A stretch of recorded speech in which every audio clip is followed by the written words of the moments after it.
Assalamualaikum warahmatullahi wabarakatuh. Salam sejahtera bagi kita semua. Salam relawan bela negara Indonesia. Para pemerhati dan rekan-rekan sekalian, sahabat-sahabat Indonesia dimanapun berada, kita ketemu lagi dalam bagian yang ke-60 dengan subtema Demokrasi Pancasila. Judul ini masih merupakan upaya kita dalam rangka memahami Pancasila sebagai pandangan hidup bangsa Indonesia dan juga sebagai dasar dan ideologi Negara Kesatuan Republik Indonesia yang sama-sama kita cintai ini.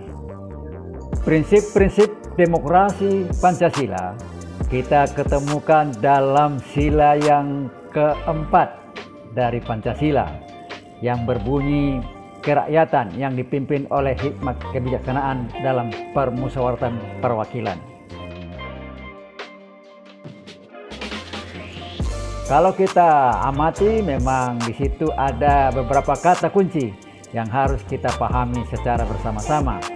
Tentu semua kata itu mempunyai arti dan makna yang khas sebagai dasar-dasar daripada demokrasi Pancasila. Jika kita simak pidato Bung Karno pada tanggal 1 Juni 1945 di depan sidang BPUKI, di mana Bung Karno menawarkan sistem demokrasi sebagai salah satu sila dari Pancasila, dengan pengertian demokrasi adalah suatu pemerintahan rakyat yang memberikan hak kepada rakyat ikut serta dalam proses pemerintahan. Lebih lanjut, Bung Karno membuat suatu rumusan di mana demokrasi mencakup demokrasi politik dan demokrasi ekonomi. Dengan maksud ada keseimbangan di antaranya. Secara praktis, demokrasi politik diartikan sebagai hak kebebasan yang sama bagi semua warga negara ikut serta dalam proses pengambilan keputusan politik menuju terwujudnya cita-cita bangsa. Sedangkan demokrasi ekonomi dapat diartikan sebagai hak kepada setiap warga negara ikut serta dalam menciptakan kesejahteraan rakyat berdasarkan hak-hak ekonomi dan rasa keadilan berdasarkan keputusan-keputusan demokrasi politik yang diatur dalam konstitusi. Kira-kira seperti itu pengertian umum daripada demokrasi politik dan demokrasi ekonomi yang digagas oleh Bung Karno. Dengan menjadikan basis daripada aspirasi ataupun rumusannya adalah berdasarkan suara rakyat, ya. Dari rakyat, oleh rakyat, untuk rakyat, dalam memperjuangkan cita-cita rakyat dan menghargai perbedaan pendapat. Kalimat yang dipimpin oleh hikmah kebijaksanaan merupakan sikap kepemimpinan yang didasarkan kepada nilai-nilai kejujuran, bertumpu pada kemanusiaan dan keadilan dalam memperoleh kesamaan hak dalam keberagaman, yang kemudian dikembangkan, ya, berdasarkan prinsip-prinsip dalam permusyawaratan perwakilan yang telah membudaya di masyarakat kita sejak dari dahulu kala, mana kita menemukan sistem musyawarah, ya, untuk bermufakat itu ditemukan di hampir semua daerah yang sudah berlangsung secara turun-temurun. Nah, inilah yang kemudian dikembangkan sebagai dasar-dasar dari prinsip-prinsip demokrasi Pancasila sebagai penjabaran dari sila keempat Pancasila itu. Di dalam pelaksanaannya kita kenal ada badan-badan perwakilan rakyat, ya, seperti ada DPR, ada MPR, ada DPD, ya, ada DPRD di tingkat provinsi, tingkat kabupaten, kota, dan sebagainya, yang merupakan instrumen kita di dalam menyampaikan atau mengembangkan atau memperjuangkan aspirasi kita melalui proses musyawarah, melalui proses perwakilan untuk memperoleh kesepakatan dalam keberagaman bangsa Indonesia. Jika kita telusuri sejarah demokrasi dalam bangsa Indonesia, sesungguhnya telah mulai muncul, diterapkan sejak kebangkitan nasional tahun 1908, kemudian sejak munculnya Sumpah Pemuda tahun 1908, dan kita memproklamirkan kemerdekaan tahun 1945. dalam proses memperjuangkan secara bersama-sama merebut kemerdekaan untuk menciptakan Indonesia yang merdeka dan berdaulat. Konsep sistem demokrasi Pancasila yang ada di dalam Pancasila itu mulai diterapkan setelah proklamasi, setelah disahkan Undang-Undang Dasar tahun 1945 itu. Namun memang terlihat bahwa pelaksanaannya tidak mulus ya. Banyak faktor-faktor yang mempengaruhi, baik itu faktor-faktor politik, faktor-faktor ekonomi yang ada di dalam negeri maupun dari luar negeri. Misalnya saja kita lihat pada masa Orde Lama ya. Katakanlah kita sebut 30 tahun pada awal kemerdekaan, kita lihat muncul ada demokrasi, sistem demokrasi parlementer, ada demokrasi terpimpin. Ya, ini suatu proses yang memang kita harus ikuti karena pada masa itu pemahaman politik ya masih sangat lemah ya. Kita masih dalam rangka sosialisasi dari sistem demokrasi Pancasila, dan tentu satu hal yang harus kita syukuri bahwa NKRI tetap eksis dalam tahap awal kemerdekaan, katakanlah generasi pertama ya masa kemerdekaan. Kemudian berlanjut dengan Orde Baru sejak tahun 66 hingga tahun 1998 yang waktunya juga sekitar satu generasi ya, 30 tahun, mulai diterapkan demokrasi Pancasila secara murni dan konsekuen. Namun kita juga melihat bahwa dalam prosesnya masih memerlukan satu upaya yang keras agar terjadi penerapan demokrasi Pancasila itu secara baik, secara tepat. Maka dituntut adanya suatu perubahan, adanya suatu reformasi. Maka kita lihat ada satu hasil yang merubah ya konstitusi kita, khususnya dalam sistem ketatanegaraan yang sangat terkait dengan sistem daripada pelaksanaan demokrasi Pancasila itu. Jika kita dapat analogkan ya Orde Lama itu sebagai sosialisasi ya sistem demokrasi Pancasila kita itu berdasarkan Undang-Undang 45, maka Orde Baru itu dapat kita analogkan masa konsolidasi ya, mencoba untuk mengkonsolidasikan ya lembaga-lembaga tinggi negara kemudian masyarakat untuk melaksanakannya secara murni dan konsekuen ya. Namun kelihatannya juga belum bisa berhasil secara baik. Diperlukan ya adanya suatu perubahan yang menghasilkan era reformasi. Sejak mundurnya Presiden Soeharto waktu itu, lahirlah era reformasi yang menuntut adanya perubahan ya. Perubahan daripada sistem ketatanegaraan kita yang berdampak terhadap pelaksanaan teknis daripada demokrasi Pancasila yang kita harapkan semakin baku ya, sesuai dengan perubahan-perubahan yang ada dalam Undang-Undang Dasar itu. Selanjutnya dalam era reformasi berdasarkan amandemen ya, perubahan daripada pasal-pasal yang ada dalam Undang-Undang Dasar tahun 1945 itu, memang ada satu dinamika di situ yang merubah banyak hal-hal yang terkait dengan sistem ketatanegaraan kita, yang tentunya sangat berdampak terhadap pelaksanaan demokrasi Pancasila itu sendiri. Kemudian diikuti dengan undang-undang yang semakin memperjelas. Nah, ini tentu harus dapat kita pahami bersama supaya pelaksananya dapat benar-benar berkembang sesuai dengan konstitusi. Tentu memerlukan waktu untuk bisa konsolidasi ya, menyesuaikan diri dengan konstitusi itu ya. Kita rasakan selama era reformasi ini muncul beberapa hal yang masih perlu ada satu pemantapan lebih lanjut. Katakanlah misalnya tentang masih adanya perbedaan pendapat. Ada yang mengatakan, wah ini Undang-Undang Dasar hasil amandemen terlalu kebablasan, minta kembali ke Undang-Undang Dasar yang asli. Kemudian ada lagi, oh ini GBHN ini yang dihilangkan pada amandemen, ini perlu kembali sebagai kewenangan dari MPR ya, karena kita merasa ada kehilangan tuntunan atau jaminan ya untuk keberlanjutan daripada pembangunan ya, siapapun nanti presidennya, kira-kira begitu.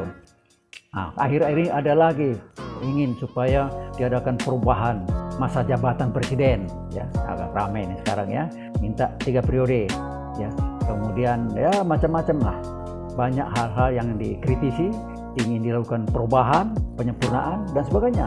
Saya kira itu adalah satu hal yang wajar dan sah-sah saja, karena peluang untuk mengamandemen Undang-Undang 45 terbuka oleh MPR, ada aturannya di situ.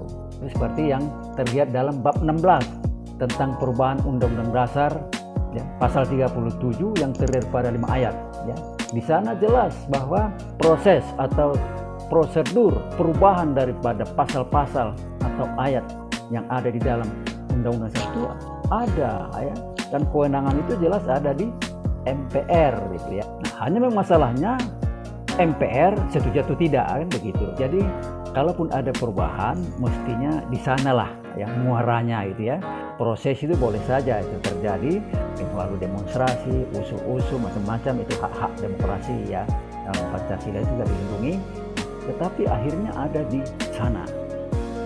Oleh karena itu, supaya tidak terjadi konflik di masyarakat akibat daripada kurang pahamnya sistem ketatanegaraan, aturan-aturan yang berlaku dalam upaya mengkritisi kebijakan atau politik pemerintah ini, harus berdasarkan ke sana harus dipahami secara mendalam.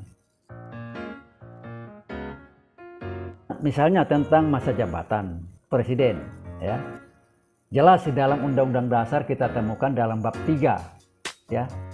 Pasal 7, itu jelas di sana dikatakan 2 periode ya maksimum ya. Kemudian tentang pemberhentian presiden. Nah, ini ada suara-suara menurunkan presiden di tengah jalan gitu ya, dengan demonstrasi. Nah, kalau kita lihat di dalam Undang-Undang Dasar ini jelas sekali prosesnya, tercantum dengan jelas pada pasal 7A. Kalau kita pelajari intisari daripada pasal 7A itu, dapat kita artikan bahwa presiden dapat diberhentikan dalam masa jabatannya jika presiden dan atau wakil presiden terbukti melanggar hukum dan tidak lagi memenuhi syarat sebagai presiden dan atau wakil presiden yang diajukan oleh DPR, ya. Jadi yang berhak mengajukannya DPR kepada MPR setelah melalui proses pengadilan. Siapa yang mengadili? Adalah Mahkamah Konstitusi. Nah, kemudian jika terbukti presiden dan atau wakil presiden melanggar hukum, ya artinya oleh pengadilan ya, MK, Mahkamah Konstitusi. DPR bersidang untuk meneruskan usul tersebut ke MPR. Jadi kembali ke DPR untuk diteruskan ke MPR. MPR wajib bersidang untuk memutuskan diterima atau ditolak, yang dihadiri sekurang-kurangnya 3/4 dari jumlah anggota. Artinya kalau kurang dari 3/4 berarti tidak bisa bersidang, yang kira-kira begitu ya. Kemudian harus disetujui sekurang-kurangnya 2/3 dari yang hadir. Jadi kalau quorum kemudian di voting atau apa, di voting kira-kira begitu ya, harus setuju 2/3 baru dapat disahkan hasil daripada Mahkamah Konstitusi. Kalau nanti ternyata Mahkamah Konstitusi membuktikan bahwa presiden melanggar hukum. Namun sebelum diputuskan itu presiden dan atau wakil presiden yang tadi sudah mengalami proses hukum itu diberi kesempatan untuk memberi penjelasan. Kalau kita lihat dari situ memang tidak mudah ya untuk mendorong atau menginginkan presiden mundur dalam masa jabatannya. Dan kalau saya ingat pada waktu masa amandemen dulu, memang ini pernah dibicarakan ini ya. Kelihatannya memang dibuat sedemikian rupa agar supaya tidak mudah ya. Kenapa? Karena ada keinginan dari forum waktu itu, masyarakat juga ya, jangan lagi ada presiden diturunkan di tengah jalan. Biarlah presiden ini melaksanakan tugasnya setiap 1 periode ya, masa pemilihan 5 tahun maksimum 10 tahun.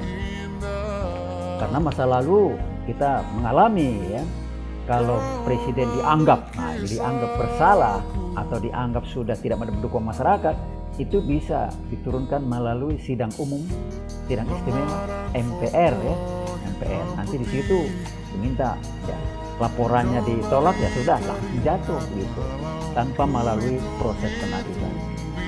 Jadi nuansanya waktu itu saya ingat memang tidak boleh lagi ya, seorang presiden diturunkan tanpa proses pengadilan, kira-kira begitu ya. Jadi jelas salahnya secara hukum, maka muncullah ini pasal-pasal ini. Jika kita perhatikan ya, perjalanan daripada bangsa kita sejak dari kebangkitan nasional, kelihatannya akan selalu terjadi proses regenerasi setiap sekitar 30 tahun gitu ya. Ya, 1908, 1928, 1928, 1945, 1945, 1966, 1966, 1998. Sekarang masa reformasi, katakanlah kita mulai 1998, nah sekarang sudah mendekati 30. Kalau itu kita ikuti, sesungguhnya generasi reformasi sudah hampir berakhir, maka akan lahir generasi baru. Nah, ini saya kira merupakan satu proses yang sangat strategis ya, tapi juga kritis untuk kita bisa bangkit menuju tahun 2045. Kritis kalau gagal dalam proses regenerasi ini untuk melanjutkan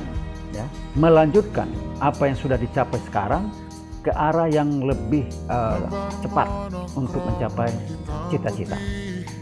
Katakanlah sasarannya 2045 ya, Indonesia emas. Ini ada satu generasi baru yang kita harapkan betul-betul mampu. Ini kritisnya. Kalau tidak siap, tidak mampu, maka Indonesia emas itu hanya mimpi. Bahkan bisa terjadi satu malapetaka. Ya, kalau terjadi konflik ya antar bangsa ini, anak bangsa ini berkelahi yang menimbulkan ketahanan nasional menurun tajam, kemudian pembangunan berantakan, nah ini sangat berbahaya. Kalau strategisnya ya inilah kesempatan bagi generasi baru, generasi penerus untuk melanjutkan hal yang sudah diperjuangkan, dilaksanakan oleh generasi sebelumnya. Ya, belajar kepada pengalaman masa lalu. Saya kira generasi baru akan mempunyai pengetahuan, akan mempunyai kekuatan yang luar biasa. Kalau generasi baru ini siap mulai dari sekarang. Apa yang harus disiapkan oleh generasi penerus menurut saya adalah memantapkan demokrasi Pancasila yang mencakup kepada demokrasi politik dan juga demokrasi ekonomi. Demokrasi politik jelas basisnya adalah sistem ketatanegaraan kita. Mari kita laksanakan secara murni dan konsekuen. Ya, saya kira kalau demokrasi politik ini semua mengacu kepada konstitusi, termasuk Undang-Undang Dasar 45, termasuk undang-undang yang ada, itu akan semakin kokoh kita dari segi politik. Kemudian yang kedua adalah demokrasi ekonomi. Kalau semua mengacu kepada demokrasi ekonomi yang berbasis pada pasal 33 itu, saya kira ekonomi kita ini akan bukan hanya maju tapi bangkit, maju lebih cepat. Karena basis daripada ekonomi kita ini sekarang ini sudah cukup kuat untuk lanjut lebih cepat. Nah ini pendapat saya ya. Tentu ini adalah satu harapan dan demokrasi Pancasila menjadi satu taruhan bagi kita di dalam melanjutkan perjuangan menuju masa depan yang lebih baik, lebih sejahtera, lebih damai, lebih kuat dalam rangka mencapai cita-cita bangsa. Demikian apa yang bisa saya sampaikan, semoga bermanfaat khususnya kepada generasi muda, generasi penerus bangsa. Kita harapkan bisa lebih siap untuk memikirkan, memperjuangkan ya, masa depan yang lebih baik dengan memantapkan dan juga mengembangkan demokrasi Pancasila yang semakin kokoh. Terima kasih atas perhatiannya. Salam relawan bela negara Indonesia. Assalamualaikum warahmatullahi wabarakatuh.